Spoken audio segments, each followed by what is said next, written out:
Semanas, últimos meses, estamos estudiando el tema acerca de la doctrina del Espíritu Santo, y ahorita estamos tomando este pasaje para estudiar una parte bien práctica de la doctrina del Espíritu Santo, que es el fruto del Espíritu Santo, lo que el Espíritu Santo produce en la vida de una persona que está llena del Espíritu Santo. Entonces vamos a leer desde el verso 16 hasta el verso número 23.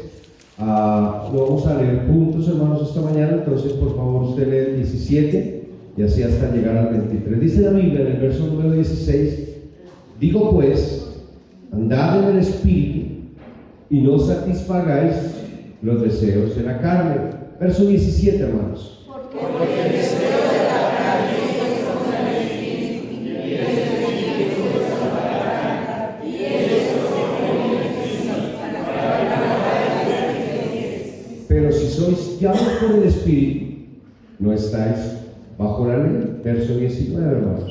y manifestados son los de la carne, que son adulterio, fornicación, infidelidad, lascivia, Idolatría, hechicerías, enemistades, pleitos, celos, iras, contiendas, disensiones, herejías. Verso 21, hermanos. envidias, homicidios, borracheras, orgías y cosas semejantes a estas, acerca de las cuales conocemos, como ya os digo antes, que practicar las cosas no llegarán al reino de Dios.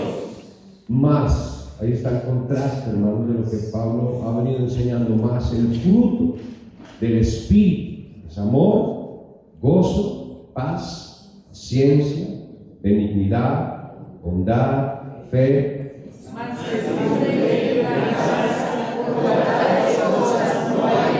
Y si quiere vamos a leer el 24. Mire, no escuchen lo que dice el 24. Pero los que son de Cristo han crucificado la carne con sus pasiones y deseos. Padre, bendice esta mañana el tiempo que tomamos para la escuela dominical. Bendice los jóvenes, los niños, en la cuna. Ayuda a las hermanas también a hacer un buen trabajo, y ayúdanos aquí a nosotros, Señor, a poder comprender tu palabra en esta mañana, y al estudiar lo que puedas, Señor, llevarnos a la obediencia, que es más importante aún, Señor, para que tu nombre sea glorificado, para que nosotros podamos ser bendecidos.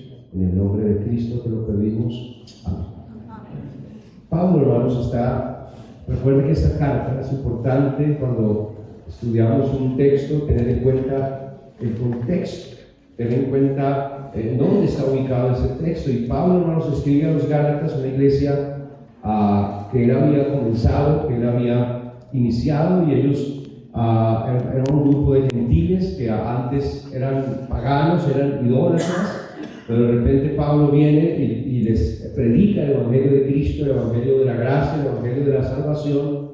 Ellos creen en Cristo, se convierten a Cristo, dejan los ídolos, dejan el paganismo y ahora se convierten en cristianos. Pero luego, detrás de Pablo, cuando Pablo se va, Pablo era un predicador itinerante. Pablo estaba algunas semanas, algunos meses y en algunas oportunidades algunos años en ciertos lugares, pero nunca se quedaba en un lugar fijo. Su trabajo, su llamado, su llamamiento y ministerio era ir de lugar en lugar predicando el Evangelio donde no había sido predicado antes el Evangelio. Pero cuando Pablo sale de esta ciudad de Galacia, detrás de él vienen un grupo de judíos que, según ellos, habían creído en Cristo, pero que habían hecho una mezcla entre judaísmo y cristianismo. Y entonces enseñaban que para ser salvos sí necesitamos creer en Cristo, pero que también necesitamos guardar la ley. Y usted tiene que tener cuidado, porque esas personas todavía existen esa clase de personas.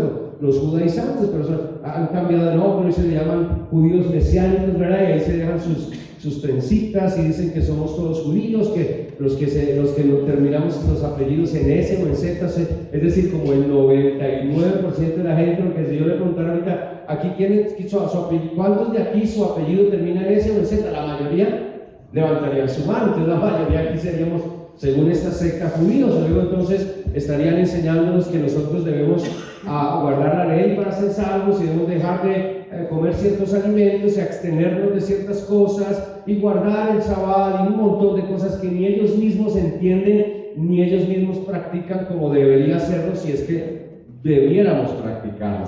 Pero esta gente, hermanos, vino y perturbó la mente y la conciencia de estos hermanos aquí en Galacia, y ellos comenzaron, hermanos, a desviarse de la fe y comenzaron a vivir no como un cristiano debe vivir, porque Pablo lo que quiere dejar en claro en este texto, hermanos, es que como cristianos, como creyentes, nosotros no vivimos a expensas, hermanos, de nuestra propia capacidad para obedecer a Dios. Ese es el problema de la religión. La religión, hermanos, es un conjunto de reglas que son obedecidas bajo el poder humano. Entonces usted necesita hacer esto y necesita dejar de hacer aquello para hacer aquello y hacer esto, pero en realidad el cristianismo, hermanos, es una vida controlada por el Espíritu Santo.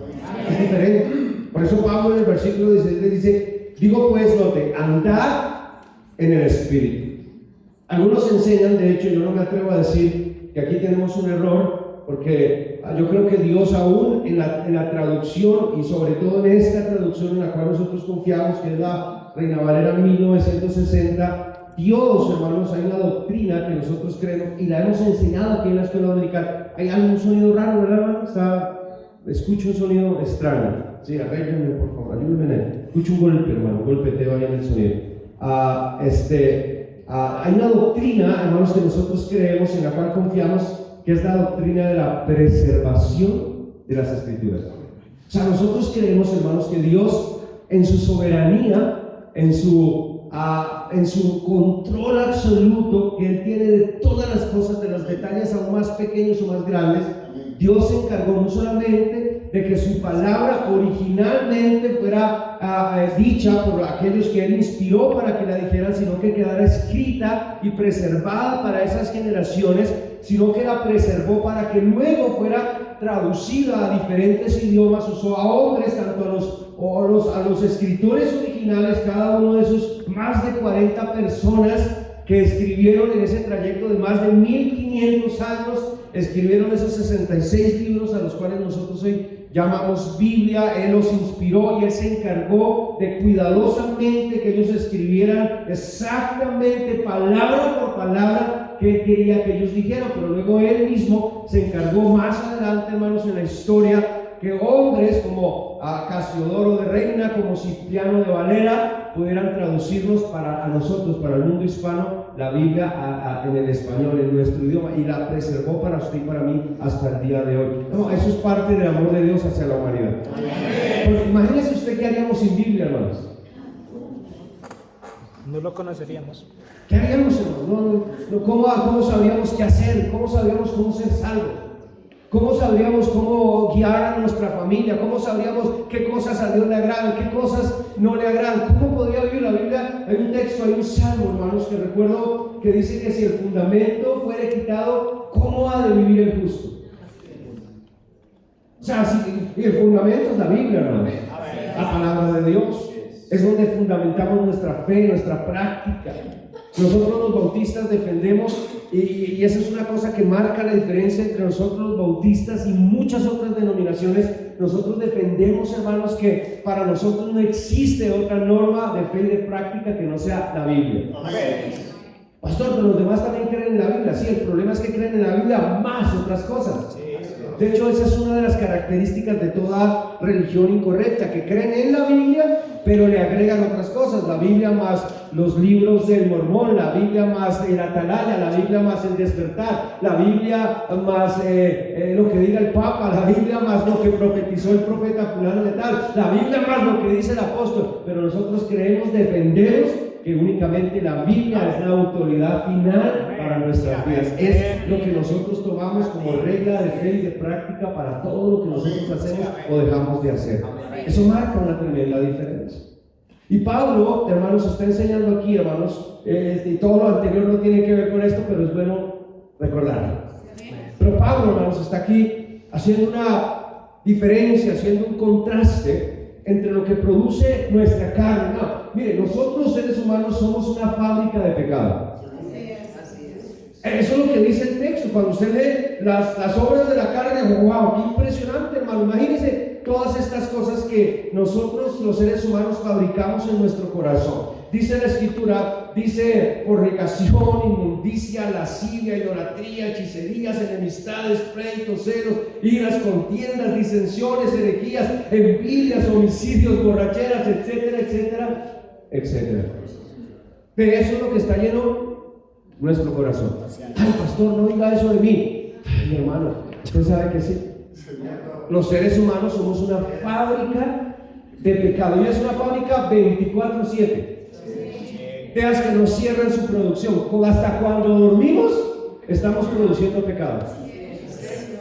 Hasta cuando estamos dormidos, amor. Ni dormidos nuestro corazón cesa de producir pecado.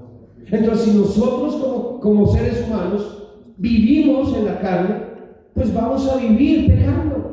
No vamos a poder dejar de pecar nunca, porque el ser humano es una fábrica constante de pecado. Por eso es que nosotros, la Biblia aquí llama al pecado ley. La palabra ley ahí es la palabra nomos. La palabra nomos, de ahí deriva la palabra dominio. El pecado es un dominio. Por eso es que una persona sin Cristo, una persona sin salvación, no importa cuánto se esfuerce, no puede dejar de pecar. No importa cuánto se esfuerce. Puede irse hasta la montaña más lejana, hacer yoga, meditación trascendental, hacer todas las cosas allá que hacen y de repente, hermano, de cualquier descuido, ¡pam!, va a pecar. Porque está en su carne. Para que el ser humano deje de pecar, el ser humano necesita un poder, perdónenme redundancia, un poder más poderoso que el poder del pecado. Y ese poder es el poder del Espíritu Santo. Por eso es que el texto, hermanos, está haciendo ese contraste. Ahora estamos viendo, hermanos, dentro del contexto de este pasaje, el fruto del Espíritu Santo, los versos 22 y 23, donde Pablo dice: más el fruto del Espíritu es. Y luego, a continuación, Pablo enlista una serie de 9 características que distinguen el fruto del Espíritu Santo en la vida de una persona. Es decir, que estas 9 características, así como todas las anteriores catastróficas características, la fornicación, el adulterio, la lascivia, la envidia, los pleitos, los celos, las iras, las disensiones, las herejías, y todas esas cosas son las características de una persona que está caminando en su carne. Ahora también estas 9, o contrario a eso, estas 9 características son lo que marcan la vida de una persona que está caminando en el Espíritu. Amén. Que está siendo guiado o impulsado por el Espíritu. Que está siendo impulsado otra vez, porque todos vivimos bajo una ley, bajo un poder. Vivimos bajo el poder del pecado o bajo el poder del Espíritu Santo. Amén. Alguno de esos dos poderes nos está controlando. Alguno de esos dos poderes nos está impulsando. Alguno de esos dos poderes nos está guiando, nos está motivando. Todas estas palabras que acabo de decir son sinónimos, hermanos, de lo que es la palabra andar. Ser impulsados, ser animados, ser motivados y todo lo demás que ya mencioné. Ahora, como nosotros los seres humanos, hermanos, en realidad no sabemos amar. Somos expertos para odiar, pero no sabemos amar. Somos expertos para vengarnos, somos expertos para juzgarnos, somos expertos para odiarnos, somos expertos para amarrearnos con otros, para todo eso somos expertos, porque otra vez somos expertos para pecar. Pero el amor correcto, porque recuerden que vimos 3 palabras distintas para amor: el amor eros, el amor filos y el amor ágape. Y vimos que el amor ágape es del amor del cual está hablando aquí, la primera característica que marca el fruto del Espíritu Santo. Pero como nosotros no somos expertos para amar, Dios, por su gracia y misericordia, nos dejó una lista. Ahora vaya ya a esa lista, 1 Corintios capítulo 13, 1 Corintios capítulo 13, queridos hermanos. Ahí en esa lista, Dios nos dio, hermanos, una lista, todo un manual de qué es el amor cristiano, de cómo se manifiesta el amor cristiano, porque otra vez nosotros no sabemos amar. Nosotros, lejos de saber amar, hermanos, nosotros tenemos un concepto errado del amor, sobre todo entre más avanza la sociedad. Lamentablemente, la gente piensa que estamos en una época estamos evolucionando. No estamos evolucionando, estamos involucionando. No estamos progresando, nos estamos corrompiendo como sociedad. Nuestra sociedad es cada vez más corrupta. Entonces tenemos hoy en día personajes, presidentes de naciones que salen evidentemente ebrios y bajo efectos del alcohol, hablando del amor y hacen un desastre del concepto del amor, y hasta mencionan al Señor Jesucristo, según ellos, dando una figura inexistente en la Biblia de un Cristo que ellos inventaron. Tremendo. Así es. Porque estamos corrompidos como sociedad. Y aún la sociedad es tan corrupta que quiere corromper los conceptos bíblicos y más aún un concepto tan grandioso y precioso como es el concepto del amor. Entonces hoy la sociedad, ¿qué es amor? No, amor es que vamos a dejar todo el mundo hacer lo que quiera. Los jóvenes que fumen marihuana en la calle, los pobres muchachos que roban celulares es porque son víctimas de la sociedad, dejémonos que roben. Los pandilleros, víctimas de la sociedad, pobrecitos, sufridos, de niños. Hermano, mire, muchos de los que estamos aquí fuimos bien sufridos. Yo fui bien sufrido, hermano. Yo aguanté hambre, yo tuve que trabajar a estos días. Miro a mi hijo pequeñito, a Josué, saltar por ahí, brincar. Y recuerdo que cuando yo tenía esa edad, yo no podía ni saltar ni brincar porque ya andaba trabajando y ganándome la vida por sí mismo. Y no, por eso me volví un pandillero, un antisocial, un ladrón, un violador, un sicario. No, hermanos, el concepto del amor es distinto al que la sociedad hoy en día quiere darnos a entender. O el concepto hoy a los papás se les enseña: no, usted debe amar a sus hijos, nunca los debe disciplinar, nunca les debe decir que no. Todo díganles que sí, lo que le pidan, déselo, y nunca les digan que sí. Y entonces por eso creamos los monstruos que hoy en día tenemos en nuestra sociedad. Y las personas y personajes que no tienen ningún sentido de lo que es justicia y de lo que es justicia, que la palabra justicia lo que significa es que a cada quien se le debe dar lo que merece, ni más ni menos. Por eso el que comete delito debe pagar el delito. Para eso hay cárceles, para eso hay lugares, hermanos amados, y aún países que tienen, y yo estoy de acuerdo con países, hermanos, que tienen pena de muerte. ¡Uy! ¿Dónde quedó el amor ahí? Es que el amor se manifiesta en que el gobierno está puesto para liberar a la sociedad de personas que hagan daño a la sociedad. Entonces, por amor a la sociedad hay personas que el gobierno tiene que eliminar. Nosotros no, hermanos. Nosotros vamos y les predicamos el evangelio. ¿Sí es en serio? Esa persona necesita a Cristo. Dios puede perdonar todo lo que haya matado a 1000, Dios lo perdona y muere y va al cielo. Pero si en esta tierra no puede vivir correctamente en la sociedad, pues bueno, lo tenemos que mandar para el cielo. Así es. ¿Ok, hermanos?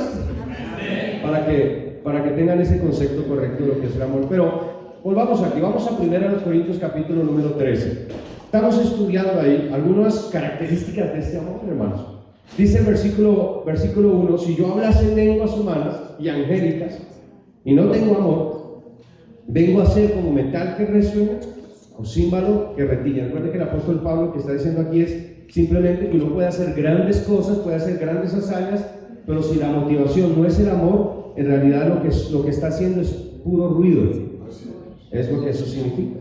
Si tuviese profecía y entendiese todos los misterios y toda la ciencia, y si tuviese toda la fe de tal manera que trasladase los montes y no tengo amor, otra vez, nada soy.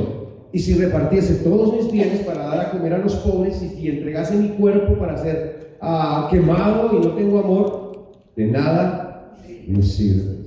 Pero ahora, en el verso 4, hermanos, Pablo comienza a hacer una descripción de lo que es el amor ágape, que el amor de Dios. Una vez más, recuerde que este amor ágape, el originador de este amor, la fuente de este amor es Dios. Amén. Una persona que no tiene a Dios en su vida, que no conoce a Cristo como su Salvador personal, que no ha nacido de nuevo, que no tiene la naturaleza de Dios, porque recuerde que nosotros, hermanos, nacimos apartados de Dios, pero cuando usted y yo nacimos de nuevo, cuando pusimos nuestra fe en Jesucristo, en ese instante Dios nos hizo, según la palabra de Dios, nos hizo partícipes de su naturaleza divina. Y cuando nos hizo partícipes, pilas con eso, ahí no es como el amigo aquel que dijo que somos Jehová Juniors, que somos pequeños dioses, porque la Biblia dice que fuimos participantes de su naturaleza. Hay dos cosas diferentes: la naturaleza de Dios y la esencia de Dios.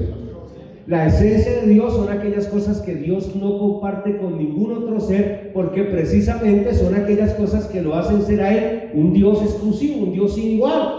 Él no comparte su omnisciencia, ni su omnipotencia, ni su omnipresencia, ni su soberanía. Él es el único ser que tiene esos atributos, esa es su esencia. Pero la naturaleza de Dios, Dios tiene ciertos atributos que los comparte con sus criaturas, y en el caso de nosotros los comparte en el momento que nosotros nacemos de nuevo, nos hace partícipes de su naturaleza. Y si hay una cosa que es parte de su naturaleza y que Él comparte con aquellos que nacimos de nuevo, es precisamente su amor. Amén. La capacidad de amar como Dios ama. Y entonces dice la Escritura que el amor es sufrido, el amor es benigno. Ya estudiamos algunas de estas cosas. Vamos a mirar hoy algunas otras características. Vimos ya, si no recuerdo mal, dos: que es sufrido y que es benigno. Sufrido significa, hermanos, que soporta, que aguanta con paciencia, con resistencia. Benigno significa que el amor ágape, el amor que es de Dios, y el amor que Dios dice que nosotros debemos dar, es un amor que da a los demás no lo que los demás merecen, sino lo que necesitan. ¿Sí me estoy haciendo entender, hermano? Nosotros, otra vez, como cristianos, nosotros, como creyentes, necesitamos tener en cuenta esa clase de amor. Ahora, en tercer lugar, el amor no solamente dice la Biblia que es sufrido, no solamente dice que es benigno, pero en tercer lugar la Biblia dice que es sincero. Dice el versículo número 4: el amor es sufrido, es benigno. El amor, dice la Escritura, no tiene envidia. Ahora, lo que esto significa, hermanos, es que el amor ágape es capaz, y escucha aquí porque es ahí donde tenemos que confrontarnos nosotros con la Biblia y preguntarnos: ¿yo estoy amando como la Biblia dice que yo debo amar? En este caso la Biblia nos enseña que este amor ágape, es un amor que es capaz de alegrarse, de regocijarse, de experimentar gozo cuando a otra persona prospera o es bendecida, aún más que yo, por Dios. Amén. Mire Romanos, hermano, Romanos capítulo 12, versículo 15. Romanos capítulo 12, versículo 15. ¿Qué significa? ¿Y por qué digo que, o por qué le puse aquí que el amor ágape es sincero? Porque otra vez, no es sincero un amor por alguien cuando yo digo amar a ese alguien, pero luego experimento envidia de ese alguien. O me siento, mire, a veces, seamos sinceros, hermanos, a veces nosotros cristianos, estoy hablando de los no cristianos, los cristianos estamos tan lejos de amar que en vez de experimentar gozo porque alguien es bendecido, experimentamos envidia. Nos da envidia. Cuando alguien viene a la iglesia y trae un vestido nuevo, ahí está la hermana Lady, ¿verdad? Está como estrenando, ¿no? Qué envidia.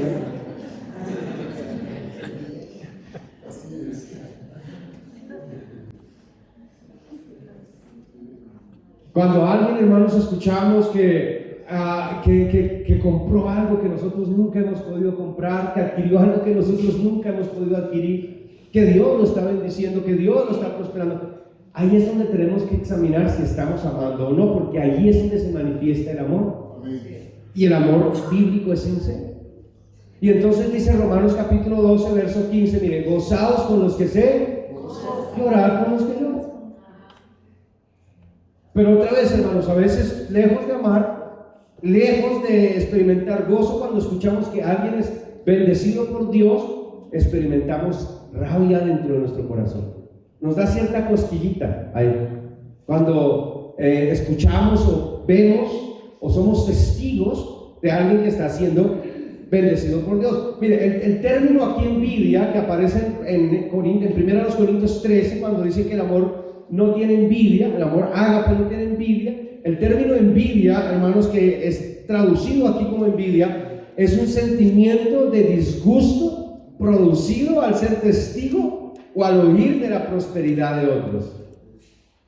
Y otra vez, no, esto sí que sufrimos. Un filósofo ciclista dijo, un ciclista colombiano que se las tiraba de filósofo, dijo que en Colombia se muere más la gente de envidia que de cáncer.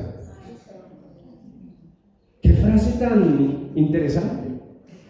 Pero otra vez, no nos vayamos a los colombianos en general. ¿Qué tal, otra vez, qué tal que dijéramos, los cristianos se mueren más de envidia que de cáncer? Sería eso tremendo, ¿verdad? Porque eso es lo que sucede muchas veces. Somos expertos en envidiarnos unos a otros. Y nos observamos y nos vemos y nos miramos. Y muchas veces inclusive pensamos de esa manera, algo malo debe estar haciendo para... Eso así no se consigue tan fácil. Yo trabajo más que él y no tengo lo que él tiene. Yo me he esforzado más y no he llegado a tener eso. Algo malo ha de andar haciendo. Y otra vez, estoy hablando de cristianos, hermano. Porque que natural es que un inconverso vea que un cristiano está siendo prosperado y no lo entiende. Diga, no, pero usted ¿cómo le hace si será? Yo he visto que se la pasa metido en la iglesia. Y yo me la paso trabajando y tiene más ese que yo. ¿Cómo le hace? Ha de estar haciendo algún torcido. Tenga razón que un inconverso piense que soy un cristiano, pero un cristiano de otro cristiano, querido hermano, no debería ser así.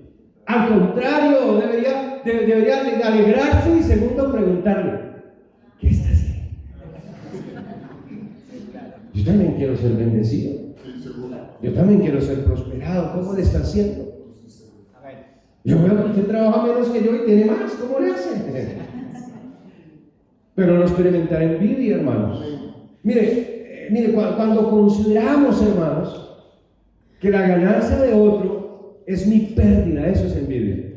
Porque, qué insensato eso, hermano. ¿Qué pierdo yo cuando otro gana más que yo? ¿Me está quitando algo a mí acaso? ¿Sí me estoy haciendo entender? La envidia, como todo pecado, es un engaño. Porque me engaña haciéndome sufrir por lo que otro tiene cuando, ¿qué tiene que el otro tenga? ¿Qué me quita a mí, hermano? O sea, lo único que me quita es la paz y soy un envidioso. Porque Dios no me está quitando a mí para darle al otro. Y si fuera así, pues bien me lo merezco, ¿no? Algo malo tengo que estar haciendo. O algo bueno no lo estoy haciendo. Pero mire otro texto, mire. Note 1 Corintios 3:3. Note 1 Corintios 3:3.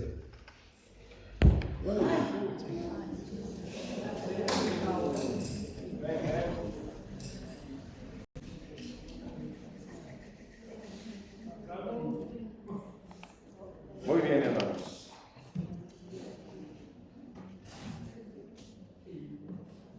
Toca pedirle garantía al electricista y hermano. Miren, 1 Corintios, hermanos, capítulo 3, versículo número 3. Note lo que dice ahí la palabra de Dios. 1 Corintios, capítulo 3, hermanos, verso número 3. Note lo que dice ahí la palabra de Dios. 1 Corintios, ¿está ahí conmigo, hermano? Pero yo no, pero mire lo que dice la Biblia. 1 Corintios 3:3 dice la escritura, porque note, aún sois carnales. Pablo le está diciendo a estos hermanos en Corintio y les está recriminando de alguna manera que ellos son carnales. Lo que esto significa, esto está aprendido, hermano, pero no se puede. Okay. Mire, note lo que dice ahí el texto. Dice, porque aún sois carnales, pues habiendo entre vosotros. ¿Qué dice ahí, hermanos? Celos. Mire, ¿cómo podemos saber si somos carnales? Porque hay celos. O sea, hay celos en nuestra vida porque somos carnales, inmaduros, niños en Cristo. El cristiano que llega a ser maduro, es más, una tremenda forma de saber si somos maduros es evaluar nuestra capacidad de alegrarnos cuando Dios bendice a otros. Ahí, hermanos, cuando sabemos que somos o carnales o espirituales. Cuando sentimos o celos o sentimos gozo o sentimos alegría. Cuando nos alegramos o nos entristecemos por la bendición de otro. Dice celos, mire, contiendas y disensiones, no sois carnales. Y otra vez, mire, y andáis como hombres, lo que cuando Pablo dice, y andáis como hombres diciendo, y andan como inconversos. Así es. Note que la misma palabra andar que aparece en el texto que estamos estudiando, andad en el espíritu y no satisfagáis los deseos de la carne. Otra vez, la carne va a desear siempre sentir envidia. Siempre. Pero ese sentimiento de envidia va a ser opacado y eliminado por el amor, por la decisión de amar. El amor no siente envidia. Amén. Si yo amo a mi hermano, yo voy a querer que mi hermano sea bendecido. Aún, porque la envidia, ¿qué es envidia? Envidia es cuando usted sufre, no sufre cuando otro tiene. No, cuando otro tiene más que usted. Porque ese es el problema. Los demás pueden tener, pastor, pero nunca que tengan más que yo. Si llega a comprar un carro, asegúrese que sea un carro menor que el mío. Si compra una casa, que sea de 2 pisos porque la mía es de 3. Y ahí comienza, hermanos, la envidia. Aprendan, hermanos, equipos, por favor. Ahí es donde comienza, hermanos, la envidia. Mire otro texto, Génesis. Mire el problema de la envidia. Note hasta dónde puede llegar la envidia.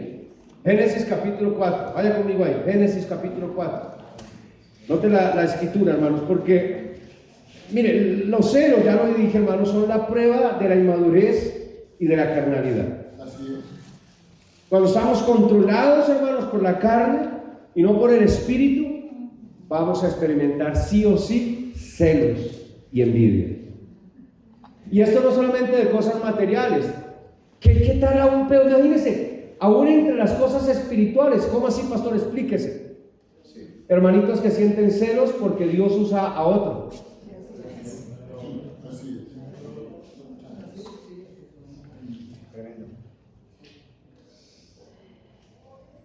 es. Hermano, es una cuestión de la madurez, es entender que como cristianos no estamos en competencia. Que la Biblia enseña que la iglesia es un cuerpo, el cuerpo de Cristo.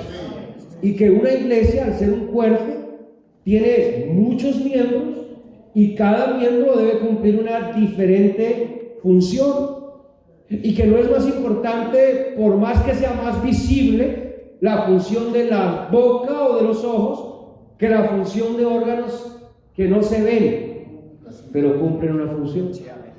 Que no estamos en competencia. Que lo más importante es que el nombre de Cristo sea glorificado, que la iglesia sea edificada. Esos son los 2 grandes propósitos que la Biblia nos presenta en cuanto al servicio a Dios, que de Él sea glorificado y que la gente, los suyos, la iglesia sea edificada. Si eso está sucediendo, no importa quién lo está haciendo, no importa quién lo está ejecutando, no importa quién está predicando, no importa quién está enseñando, no importa quién está haciendo lo que se está haciendo, lo importante es que el Señor sea glorificado y que la gente sea edificada. Eso es lo importante. Y eso es madurez, cuando yo inclusive soy capaz de decir, oye, que no, yo voy a dejar que este hermano haga eso porque yo veo que lo hace mejor que yo. Es más efectivo que yo. ¡Qué bendición! Ay, pero el envidioso dice, no, a mí qué me importa, si ese lo hace mejor, lo tengo que hacer yo porque el crédito es para mí, no para él. ¡Ah! Así es. O en asuntos o cosas que, por ejemplo, alguien está haciendo algo y necesita, no sé, que alguien venga y lo termine. No, yo no tengo que terminar porque todos tienen que saber que fui yo el que lo hice. Entonces se ve la madurez y el amor. No, note este tremendo ejemplo de eso. No solamente tremendo, pero trágico ejemplo de esto. Mire, Génesis capítulo 4, versos 3 al 5. Vaya conmigo ahí, por favor, hermano, en esta mañana. Génesis capítulo 4, verso 3 al 5. Esto de la envidia, hermano, causa muchos estragos. ¿Sí sabe que iglesias se han acabado por causa de la envidia? ¿Sí sabe que iglesias se han dividido por causa de la envidia? Los celos y la envidia son sinónimos, siempre están ahí presentes los dos. Donde hay celos hay envidia.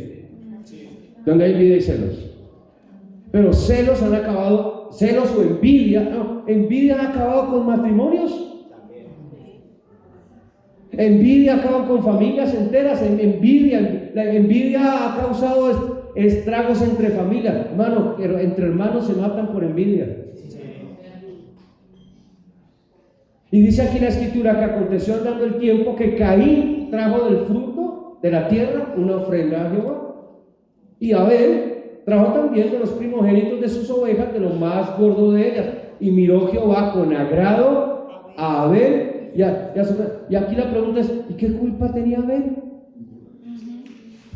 ¿Qué culpa tenía Abel de que Dios se agradó de él? ¿Qué culpa tenía de haber hecho las cosas correctamente, hermano? De que Dios lo haya querido bendecir a él porque se agradó de él. Pero note lo que sucede ahora en el corazón de su hermano Caín. Dice la escritura, pero no miró con agrado a Caín ni a la ofrenda suya, y se ensañó. Mire esa palabra, se ensañó. Caín en gran manera se ensañó. O sea, hermano, hay gente dentro de la misma iglesia que se ensaña contra otros por esa misma cuestión, por envidia.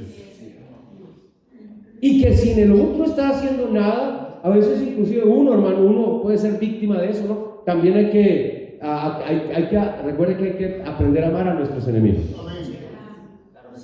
Porque acá hay dos partes. Usted pudiera ser objeto de envidia, pero usted tiene que, aunque usted sea objeto de envidia, usted tiene que amar a aquellos que lo han hecho a usted su objeto de su envidia. Orar por ellos, tratarlos bien, serles de bendición cuando usted pueda serles de bendición. Porque ahí están las dos partes. ¿Me hago entender, hermano? Si usted está siendo objeto de envidia por alguien, mire, no se amargue. Sí, no se amargue. Debe ser que Dios, así como con Abel, se está agradando de usted y lo está bendiciendo. No se preocupe, no se amargue, no se angustie, no trate de buscar venganza por usted mismo, no trate de hacer nada. Quédese quieto, ore por sus enemigos, ámelos y séales de bendición, y dejen el resto a Dios. Pero hay de usted si es el que ha permitido que la envidia penetre su corazón y que la envidia haga que usted se ensañe contra alguien y lo convierta en su enemigo sin que esa persona le esté haciendo nada, como este es el caso. No hizo nada Abel simplemente fue obediente y siguió las instrucciones de Dios. Hizo lo que Dios quería que él hiciera, y su hermano se ensañó contra él, lo hizo su enemigo, lo tomó como su enemigo y empezó a planear en su corazón el destruir a su propio hermano, el acabar con su hermano, el destruirlo a como dé lugar por la envidia. Y dice la escritura, hermanos, que su semblante decayó. Hermano, un envidioso, una persona que experimenta la envidia, nunca va a poder ser feliz. No importa lo que esa persona tenga, puede ser rico, puede tener mucho, hermano, impresionante. Hay gente, yo he escuchado historias de personas que tienen muchas cosas materiales, pero experimentan envidia de hecho, usted conoce la historia en la Biblia de aquel rey llamado Acab. Tenía el reino, era el rey, hermanos, todo el reino a su disposición. Pero un día vio la viña de alguien y se enamoró de la viña de ese alguien. Y se obsesionó por el campo de ese alguien, por el terreno de ese alguien. Y su semblante decayó. Exactamente pasó lo mismo. Y como era bien mandilón, se fue a su casa a chillar y su esposa lo vio llorar. ¿Y qué tiene esa casita así? ¿Qué no puedo soportar ver a aquel con ese campo? Yo lo quiero. Así que su esposa literalmente mandó matar a ese hombre para que su esposito tuviese ese campo que él quería. Mira hasta dónde llega la envidia, hermano. Mira hasta dónde llega el celo. Dice la Escritura, sigamos leyendo, versículo número 6, hermanos. Mire, dice: entonces Jehová dijo a Caín: ¿por qué te has ensañado? ¿Y por qué ha decaído tu semblante? Y usted conoce la historia. ¿Cómo termina la historia? Termina con Caín asesinando a Abel. El primer asesinato en la historia de la humanidad fue cometido por un pecado de la carne, por una obra de la carne que se llaman celos o envidia. No crea, mi hermano, que esto que estamos diciendo acá debería ser suficiente para que usted y yo examináramos nuestro corazón, y si vemos rastros de envidia en él, lo saquemos, lo erradiquemos, tratemos con eso. Caín no soportó que su hermano fuera aceptado y él no. No soportó que su hermano fuera felicitado y él no. No lo soportó. No lo aguantó. ¿Por qué? Otra vez, porque el amor ágape es contrario al amor humano. El amor humano es un amor del yo. Egoísta. Egocéntrico. El amor ágape, hermanos, implica el dejar el amor a mí mismo a un lado y amar a mi prójimo mucho más. ¿Me estoy haciendo entender, hermanos? Mira el verso 8, note ahí cómo termina esta historia. Dice la Biblia: y dijo Caín a su hermano: a ver, salgamos al campo. Y aconteció que estando ellos en el campo, Caín se levantó contra su hermano Abel. ¿Y qué hizo, hermano? Y lo mató. Vaya conmigo a primera carta de Juan, porque ahora Juan, el apóstol, nos va a hablar acerca de eso. Y la Biblia, hermanos, nos deja muy claro que fue el motivo, lo que motivó a Caín para cometer tal desagradable crimen: matar a su propio hermano. Pero además nos alienta, hermanos, aquí en este texto que vamos a leer, y nos da más bien el antídoto para que no caigamos en tan desagradable condición. Otra vez, pastor, yo no soy envidioso. Hermano, es algo de nuestro corazón. Por naturaleza somos envidiosos, por naturaleza somos celosos, por naturaleza nos encanta ocupar el primer lugar, tener la preeminencia, recibir las felicitaciones, recibir los créditos. Eso está en nuestra naturaleza caída. Nos encanta ser felicitados, nos encanta ser mencionados, nos encanta figurar. Y cuando es otro el que figura, el que es felicitado o llamado al frente, nuestro corazón por naturaleza va a experimentar celos. Pero aquí este pasaje nos da un antídoto. Mire primera de Juan capítulo 3, verso 11 al 14. Note lo que dice la palabra de Dios. Dice: porque este es el mensaje que habéis oído desde el principio, que nos amemos unos, no como Caín. Ahí está el tremendo ejemplo. Imagínense, hermano, una pregunta aquí: ¿de qué quiere ser usted ejemplo cuando ya no esté aquí en esta tierra? ¿Por qué quiere ser recordado usted? ¿Por alguien que amó o por alguien que odió? ¿Por alguien que se alegró cuando otros fueron bendecidos o por alguien que se amargó cuando otros fueron bendecidos? ¿Por qué quiere ser recordado? Aquí tenemos a un personaje, Caín, que hasta el día de hoy, imagínense cuántos años después, cuántas generaciones después, cuántos siglos, milenios después, está siendo hoy en este lugar recordado porque envidió, porque se dejó llevar por la envidia, porque se dejó llevar por los celos. No como Caín, que era del maligno y mató a su hermano. ¿Y por qué causa lo mató? Porque sus obras eran malas y las de su hermano justas. Hermanos míos, mire, ahí está: no os extrañéis si el mundo os... Ahí está, lo que yo decía, no es normal. Pues el pastor, un inconverso me la está montando, me la tiene montada en el trabajo, se ensañó contra mí, me está haciendo de tropiezo, me está haciendo de todo. Mire, no se preocupe, a mí me pasó muchas veces eso. Muchas veces, hermano. Recuerdo recién convertido, hermano, 4 o 5 meses de convertido. Me llevaron a una obra, mi jefe dijo, lo voy a sacar de esta obra y lo voy a llevar a una obra porque tengo un equipo de personas allá trabajando y me huele que me están robando. No me está rindiendo el material y el trabajo tampoco. Tengo 10 personas allá, no rinde la obra y el material no rinde, no avanza. Lo voy a llevar a usted y necesito que usted se encargue de esa obra. Yo al principio, no, me metan ese chicharrón, no, hombre. Yo no, va a ser para problemas. No, lo necesito ya. Llegué yo a esa obra, hermanos, comencé a hacer mi trabajo correctamente.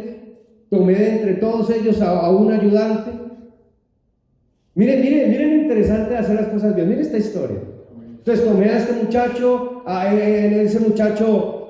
el más nuevo de entre ellos, dije, voy a escoger al más nuevo de entre todos ellos porque ha de ser el menos contaminado por ellos.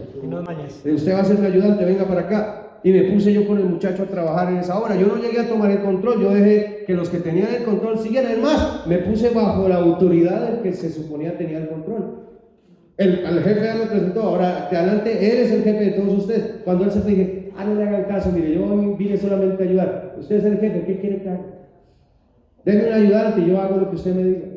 Y me puse a hacer lo que me tocaba. Pero resulta que el alambre que a ellos se gastaban 10,000 metros en un piso, a mí se me fueron 5,000.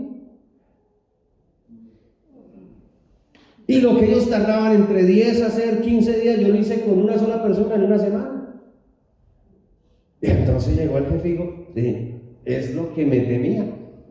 Y yo no sé nada, yo lo único que le estoy diciendo es que a mí se me fueron tantos metros, yo no sé nada más, yo antes no estaba aquí, yo no puse decir que este robó, yo no sé nada. Bueno, siga trabajando. Entonces la siguiente semana este muchacho empecé yo a enseñarle a trabajar a este muchacho. Y se dejó enseñar a trabajar en metal.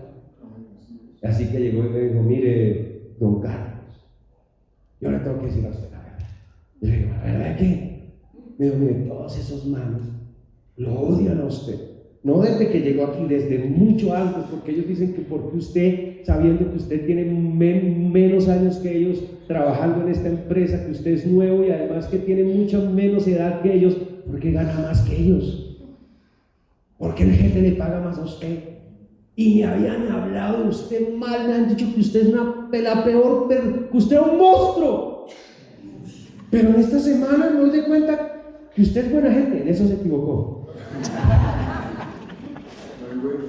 Y usted me ha enseñado más en una semana de lo que esos manes me han enseñado. Porque note a dónde, miren, note cómo tiene que ver esto con el tema. Me dijo, porque siempre que yo les digo que me enseñen, ellos me dicen, de malas, a nosotros así como nos costó años aprender, a usted también que le cuesta, así que no le vamos a enseñar, que le cueste. Dije, no tiene sentido, yo le voy a enseñar, así como otro a mí me enseñó. Yo le estoy enseñando a mí, porque ellos creen que si le enseñan a alguien, ese alguien les va a quitar su lugar. Eso es tonto, hermano.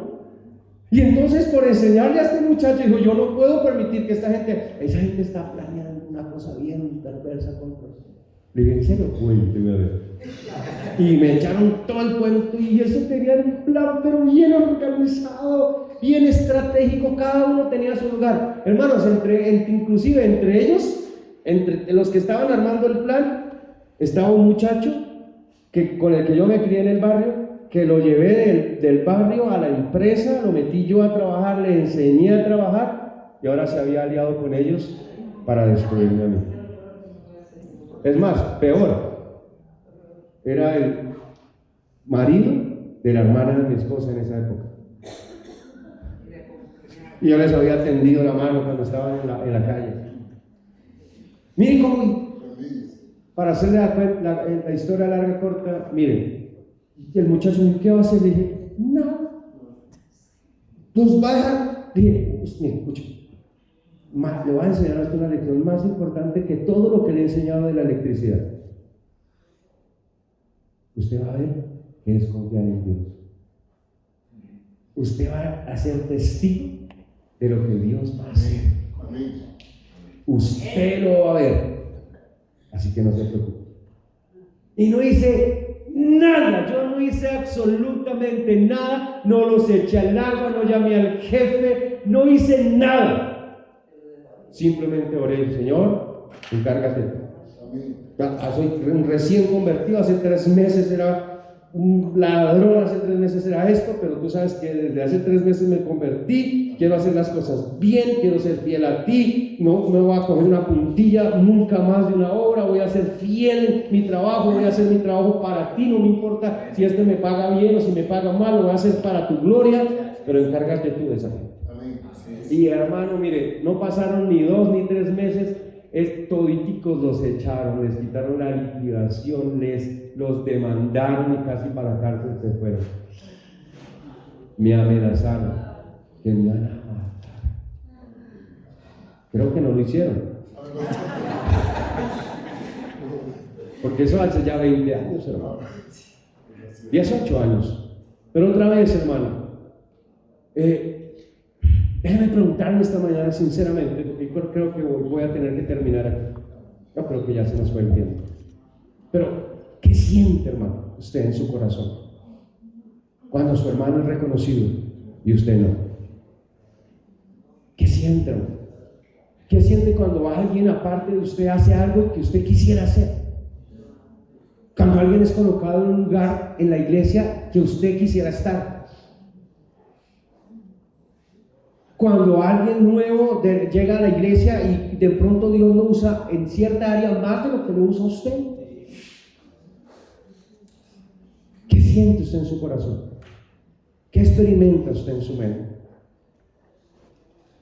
Porque dependiendo de la respuesta a esa pregunta, hermano, va a usted tener la respuesta a si usted es un cristiano maduro o no, si usted está amando o no, porque recuerde, ya lo vimos eso en la lista que Pedro da de las cosas en las que debemos crecer y en las cosas que debemos colocar diligencia. El amor fraternal es la cúspide de la madurez espiritual. Amén.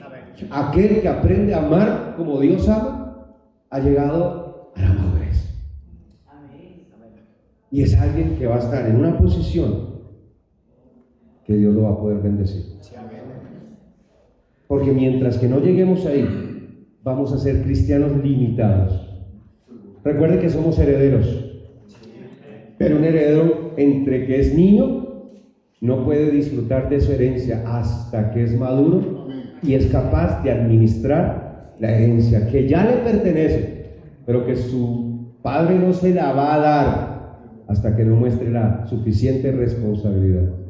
Dios quiere bendecirnos, hermanos, mucho.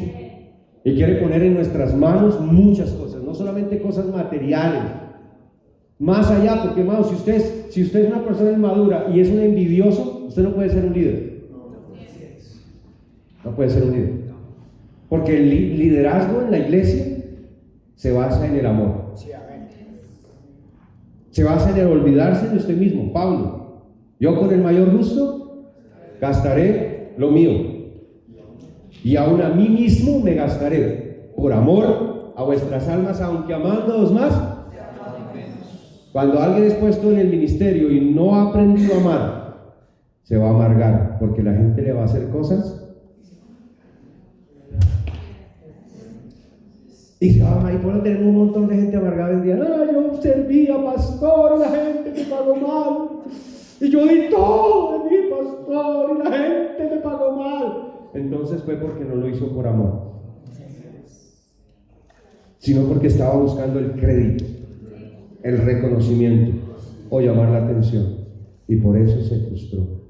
Porque el que lo hace por amor, al final no le interesa lo que los demás le correspondan o no.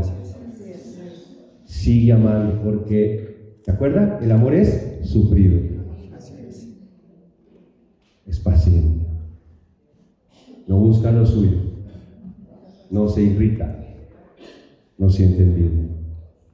Qué necesario, hermanos, es que usted y yo aprendamos a amar así. Y si tuviéramos este amor, hermano, qué bendición sería nuestro hogar. Qué bendición sería nuestra familia. Y qué bendición sería nuestra iglesia. Es una bendición, pero va a ser más de bendición cuando más aprendamos a amar. cuando más aprendamos a amar. Oremos brevemente, hermanos, oremos brevemente. Padre, gracias por tu preciosa palabra en esta mañana. Te pedimos que nos ayudes, Señor. Estamos yendo despacito, Señor, en esta serie, muy despacio, Señor. Pero es muy importante que cada uno de estos conceptos, Señor, queden arraigados en nuestra mente y en nuestro corazón, Señor. Pero no solamente que queden ahí, Señor. Aún más importante es que tú nos ayudes a que podamos materializarlos, Señor, a que podamos expresarlos en actitudes, en decisiones, en acciones, Señor. Oro por esta iglesia local, esta preciosa iglesia local, Señor. Yo sé que tú amas esta iglesia, yo sé que tú tienes grandes planes para esta iglesia. Y yo sé que el enemigo también tiene planes para nosotros, Señor. Y Él usa, Señor, nuestra propia carne para destruirnos. Y si hay algo que Satanás va a querer usar, es nuestra envidia, Señor. Nuestros celos de los unos hacia los otros. Yo te pido, Señor, que nos ayudes. Llénanos de tu Espíritu Santo, Señor. Quita de nosotros esa envidia que está carcomiendo nuestro corazón muchas veces.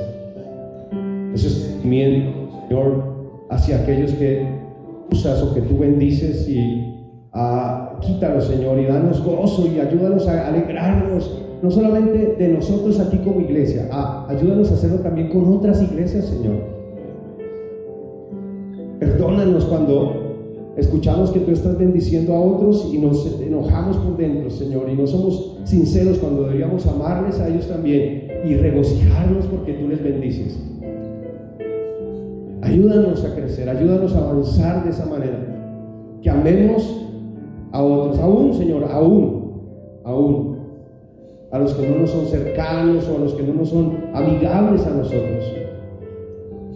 Ayúdanos a alegrarnos cuando escuchamos que tú les has bendecido a ellos, que ellos quizás tengan más que nosotros, aún que podamos tener la capacidad de orar, que tú les bendigas a ellos más que lo que nos has bendecido a nosotros. Porque la mayor bendición, Señor, no es lo que tenemos, sino la capacidad de disfrutar lo que tenemos. Esa es la mayor bendición.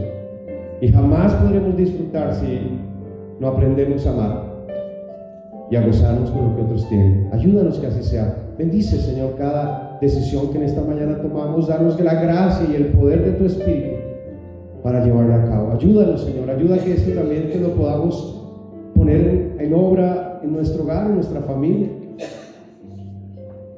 Ayúdanos así. Ayúdanos, Señor.